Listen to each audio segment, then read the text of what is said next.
Hello and welcome back to the classes of Mastering Biology, and let's continue further.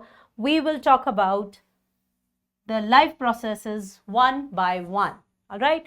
The first life process that we were talking about is nutrition. As I've already told you, nutrition means intake of food and its utilization. That means we eat food and we utilize the nutrients. Fine. Now, what are we utilizing? What did I just say? Yes, I said nutrients. Nutrients are the components of food. Components of food. They are called as nutrients. All right. So this is simple: nutrition and nutrients. You get energy, you get other nutrients, you get components which are in the form of carbohydrate, proteins and fats. So let us quickly classify nutrients on the basis of their requirement. On the basis of the quantity they are required in. On the basis of quantity required. All right.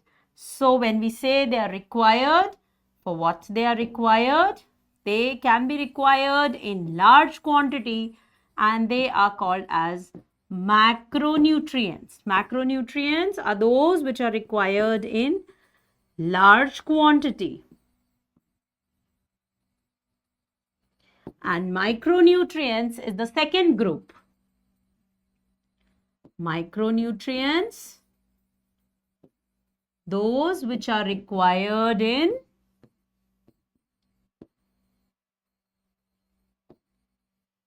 lesser quantity.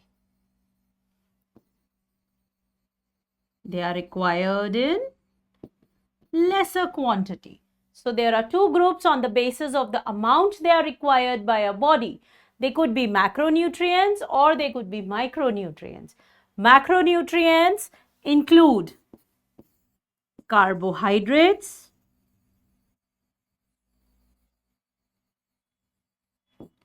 proteins, and fats. And micronutrients include minerals and vitamins. You know, children, these are the basic terms that you've already studied in your lower classes, right? So, carbohydrates, proteins and fats are macronutrients required by our body in the larger quantity, and micronutrients are minerals and fats which are required in lesser quantity. Fine. Let us proceed. There is one more way we can classify these nutrients. You know, we can classify these nutrients on the basis of their nature, on the basis of their chemical nature.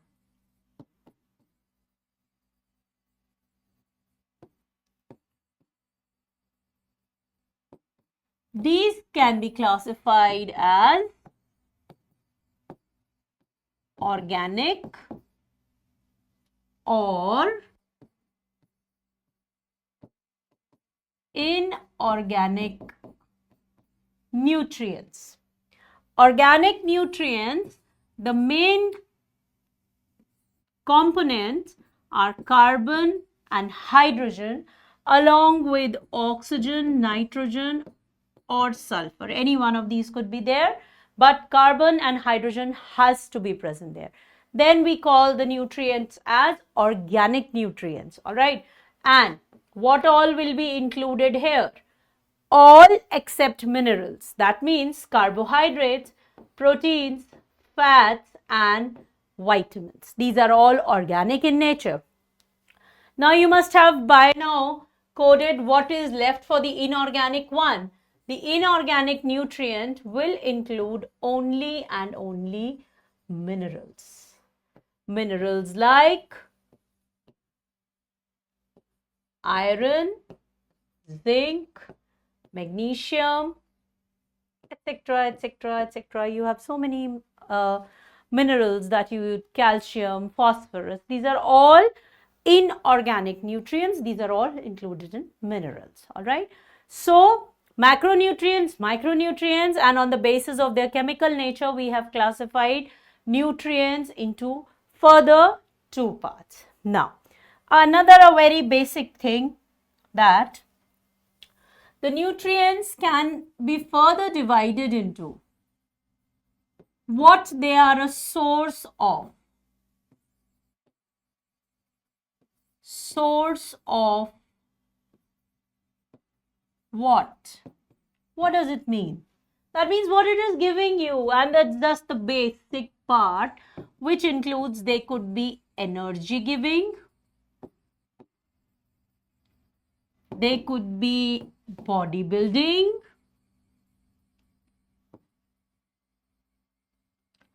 or they could be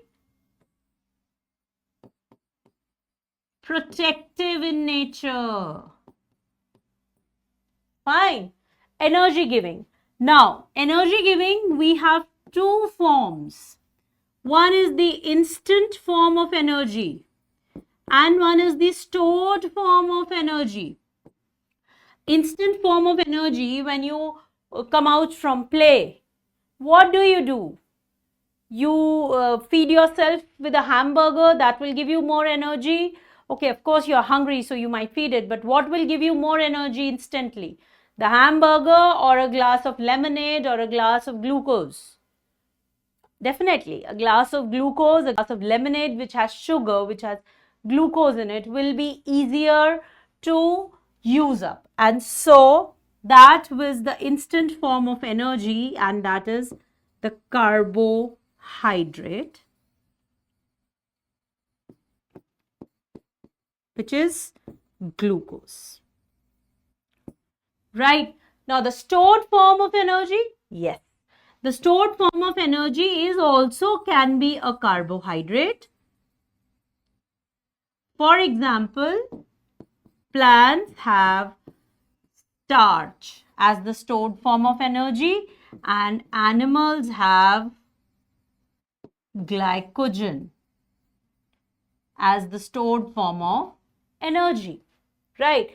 But besides carbohydrate, there is one more thing that you need to keep in mind, and that is the fats are another a major source of stored form of energy.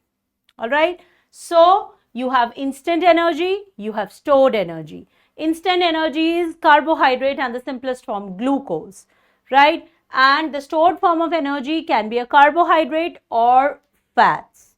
Initially, the first form used is the instant form, but this is not available. Then they move to the stored form of energy, and in this, carbohydrates are utilized first. And then they switch on to fats. All right. That is why fat burning takes time. And so we always prefer a glass of lemonade or a glass of glucose instantly after coming out from play, or when we are tired, or when we are sweating extremely. So children, these are the classification of nutrients on three categories: on the amount they are required, on the basis of the chemical nature, and on what they give us. Right.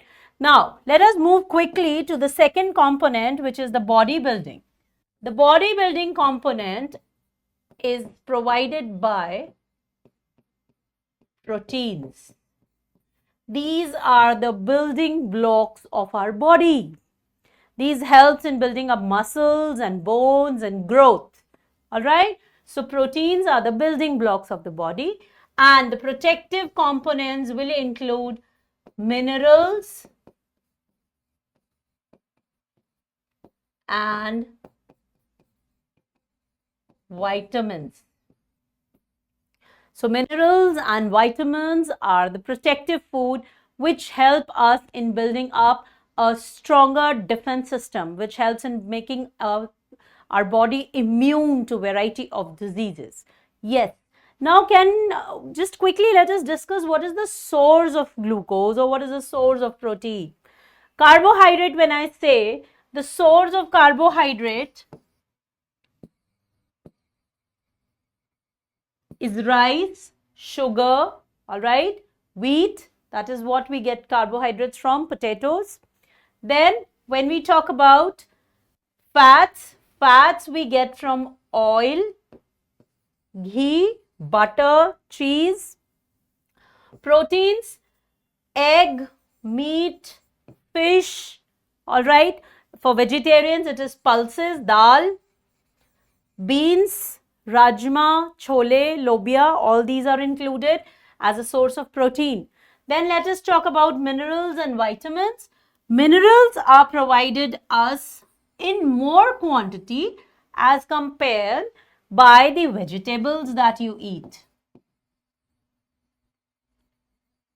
Mainly. And vitamins are mainly provided by the fruits that you eat. This doesn't mean that vegetables do not have vitamins and fruits do not have minerals. It has, but I'm talking on the basis of major source. So, fruits are a main source of vitamins for us and vegetables are mainly the source of minerals for us. And that is why it is always said that we should include both fruits and vegetables in our diet. All right. So, let us quickly move to the next part of this topic, which says the modes of nutrition. Now, modes of nutrition, there are two main modes of nutrition. That means by two things the nutrition, or by two ways the nutrition can take place. That they are autotrophic mode, and the second one is the heterotrophic mode. Now, when I say the autotrophic mode, the word auto means self-nourishing. A system which is self-nourishing, which does not depend on other organisms for its nutritional requirement, follow the autotrophic mode of nutrition. Example, you all know green plants, and another example you can take blue-green algae. Now, what you need to remember here, autotrophs can use energy from two places. They could either be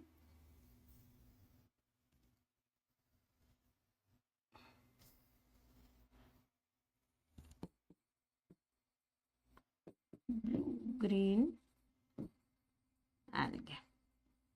Now, these autotrophs could either be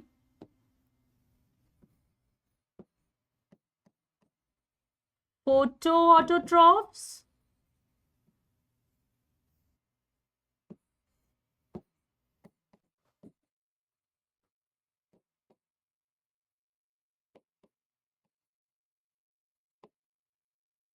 or they could be chemoautotrophs. That means from where the autotrophic organisms are getting energy. What is the source of energy? If the source of energy is light, it is photoautotrophic. All right. And if the source of energy is some chemicals, it is chemoautotrophs. For example, we can talk about the methane bacteria here. Now, where will you keep green plants and blue-green algae? Obviously, both of these are example of photoautotrophs. They use sunlight as the source of their main energy to synthesize food. Fine. Let us move to the second mode of nutrition, which is the heterotrophic mode of nutrition. When I say heterotrophic mode of nutrition, it has been classified into three broad types. The first one is the Holozoic.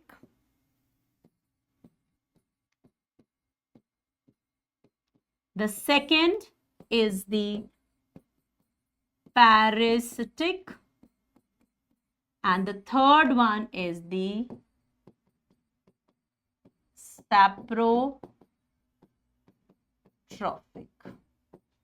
So we have three modes of heterotrophic nutrition.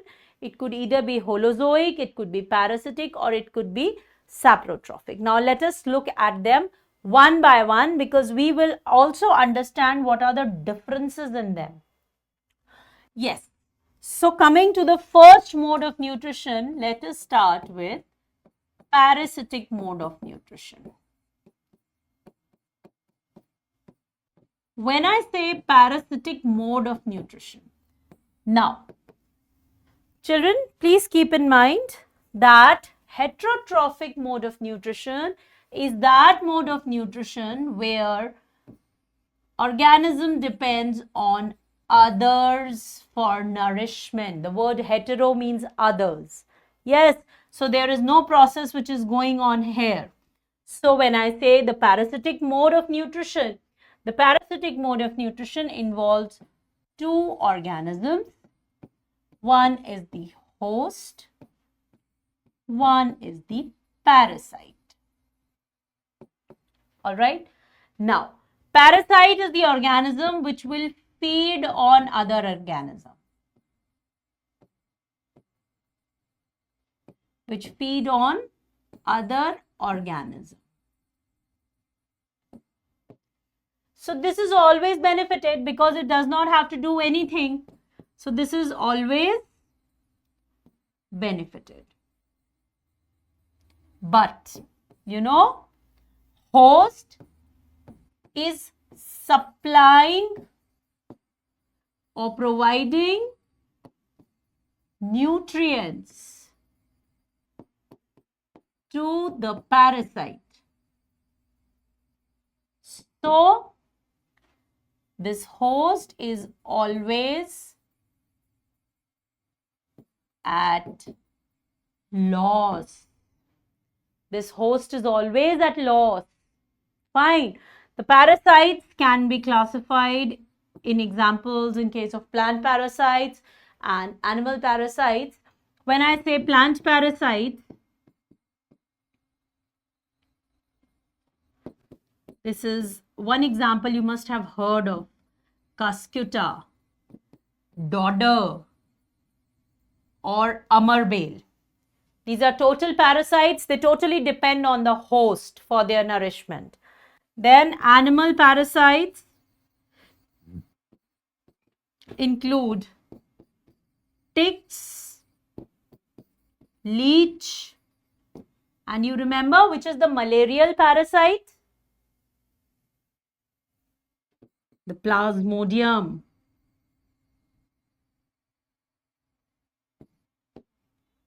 All right. So there are further many more examples of parasite you can add.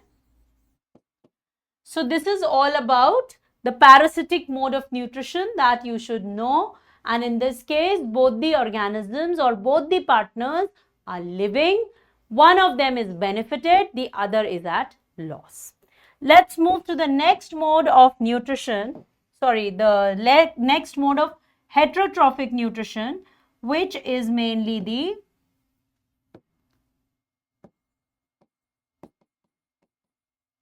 saprotrophic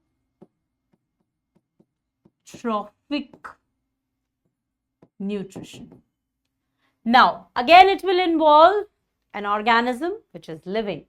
But this time, the organism is feeding on something which is already dead, right? So, saprotrophic nutrition means living organism feeding on dead and decaying organic matter.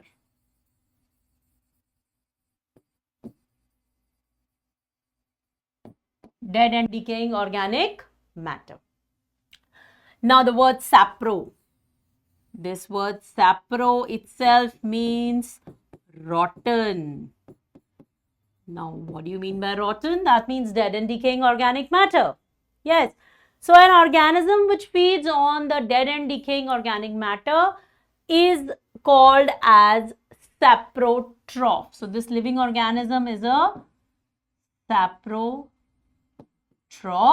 and the mode of nutrition is saprotrophic mode of nutrition. Now see, how is it going to eat the dead and decaying organic matter? What is it doing? First, I will put an example here. The example is all the fungi. The entire kingdom belongs to this mode of nutrition, which is saprotroph. What they are doing? You know what? They release digestive juices. Where? Outside their body on the decaying matter. And then what do? They convert complex food into simpler substances. They convert complex food into simpler substances. And the last very important step, these simpler substances are then absorbed by saprotrophs. That means, what are they doing? They are releasing their digestive juices outside their body on the decaying matter. Conversion is taking place outside their body. This step is taking place outside their body. And once the process of digestion is completed, that means once the decaying matter is converted into simpler usable form, it is then absorbed by the organism, and this is how saprotrophs gain nutrition. Fine. Let us move to the third mode of nutrition, which is the holozoic nutrition. Now, there are some differences in holozoic and saprotrophic nutrition which are asked also in board exam, that write differences between the saprotrophic and the holozoic mode of nutrition. Of course, one difference always stand as an example, but children, remember that should be the last point of the difference. You should be able to quote at least two differences between saprotrophic mode of nutrition and holozoic mode of nutrition. All right. In case of holozoic mode of nutrition, what do? We eat the food as a whole. That means we eat solid food. Digestion occurs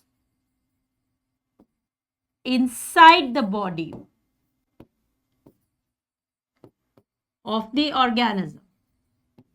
Unlike saprotrophs, where digestion was taking place outside. That means conversion of complex food to simpler food or simpler form is happening inside the body, whereas that step or the step in saprotrophs was happening outside the body. So this is one point of difference. Second point of difference, we eat the food as a whole, and it, in case of saprotrophs, they were not eating food as a whole. Fine. So you have to keep this in mind. Now, this mode of nutrition can take place in both unicellular organisms like amoeba and all multicellular organisms.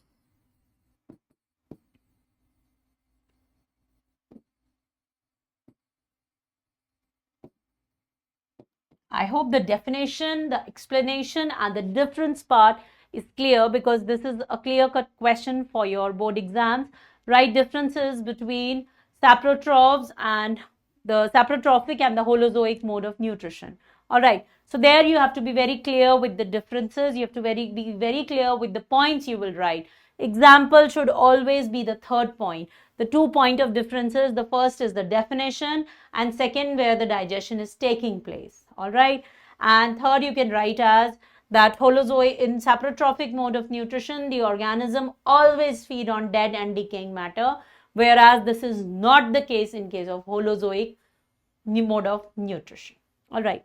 Now let's take in detail the holozoic mode of nutrition. The holozoic mode of nutrition has been classified into the herbivores,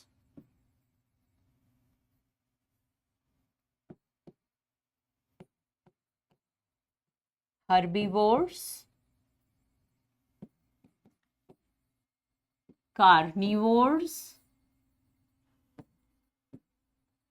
omnivores, detritivores, frugivores,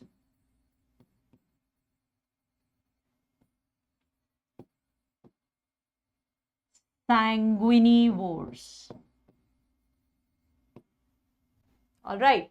Now, when I say herbivores, you know, organisms which eat plants and other plant sources, they are called as herbivores. Example, deer, right? When I say carnivores, you know that they strictly feed on other organisms for their nutritional requirement. So, lion and tiger. Omnivores are a combination of both herbivore and carnivore. Why? Because they eat both. They either eat plants or they can also eat the flesh of other animals. So omnivores are a combination of two. Example, human beings, crow, bear, all right. Then detritivores. Detritivores are organisms which feed on detritus. What is detritus? Usually it is the dried plant parts. Example is earthworm. All right. Frugivores, they are fruit eating, fruit feeders. The birds, the monkey, toucan bird, if you've heard of. Then sanguinivores, these feed on blood. So they are blood feeders, like leech, ticks. All right. So this is all about the different modes of nutrition that we will be studying. All right. Now we will be studying in detail the holozoic mode of nutrition when we talk about the heterotrophic mode of nutrition, and we shall study about photosynthesis in detail, because that is the main part of autotrophic nutrition. All right, so entire process of photosynthesis we shall discuss in the next video. Thank you for today.